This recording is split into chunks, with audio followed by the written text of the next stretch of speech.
Please welcome former Illinois Republican Representative Adam Kinzinger.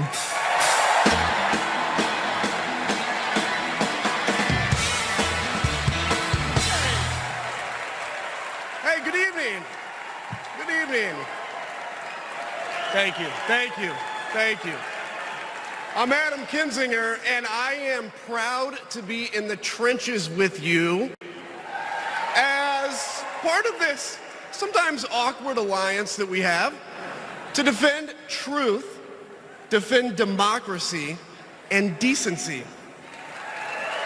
I was just a kid when I was drawn to the party of Ronald Reagan, to his vision of a strong America, the shining city on a hill. I was a Republican for 12 years in Congress, and I still hold on to the label. I never thought I'd be here, but listen, you never thought you'd see me here, did you?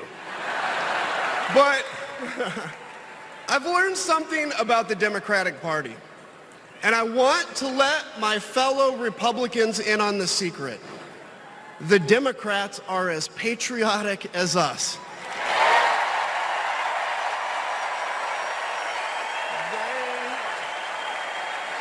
They love this country just as much as we do.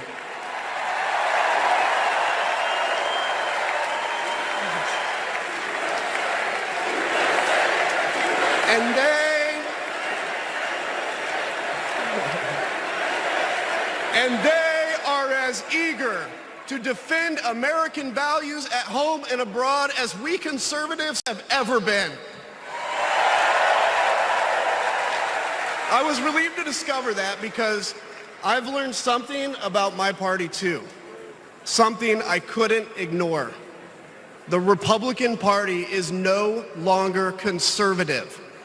It has switched its allegiance from the principles that gave it purpose to a man whose only purpose is himself. Donald Trump is a weak man pretending to be strong. He is a small man pretending to be big. He's a faithless man pretending to be righteous. He's a perpetrator who can't stop playing the victim. He puts on, listen, he puts on quite a show, but there is no real strength there. As a conservative and a veteran, I believe true strength lies in defending the vulnerable. It's in protecting your family.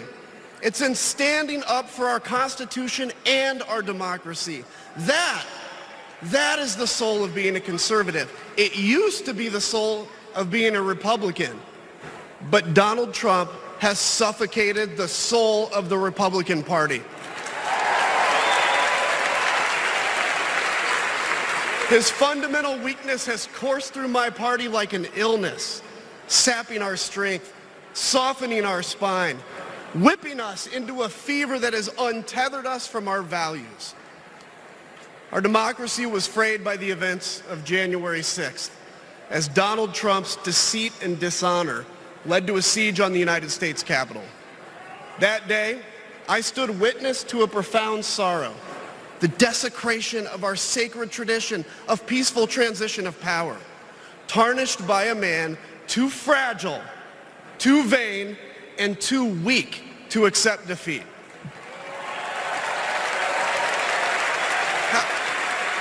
How can a party claim to be patriotic if it idolizes a man who tried to overthrow a free and fair election?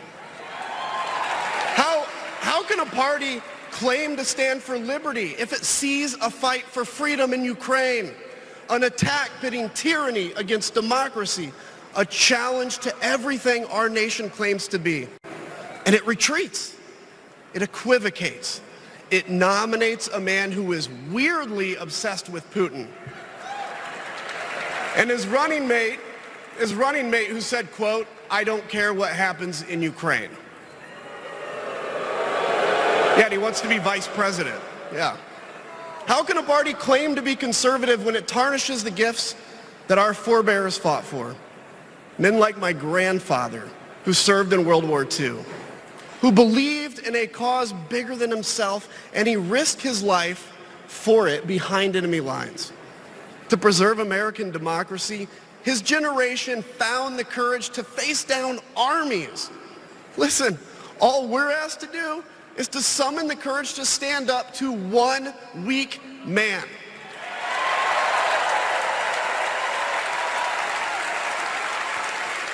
Some have questioned why I've taken the stand I have.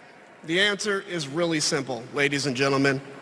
We must put country first. And tonight, as a Republican speaking before you, I'm putting our country first.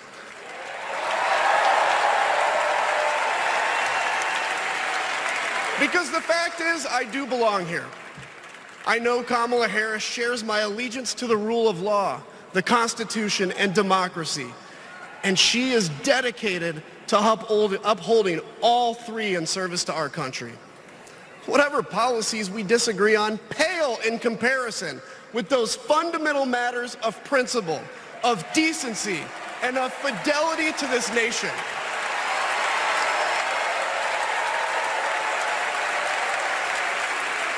Listen,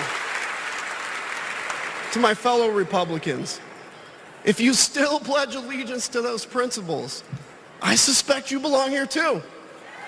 Because democracy knows no party. It's a living, breathing ideal that defines us as a nation. It's the bedrock that separates us from tyranny. And when that foundation is fractured, we must all stand together, united, to strengthen it.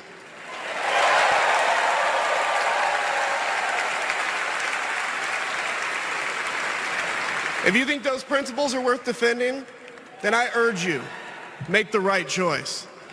Vote for our bedrock values and vote for Kamala Harris. God bless you.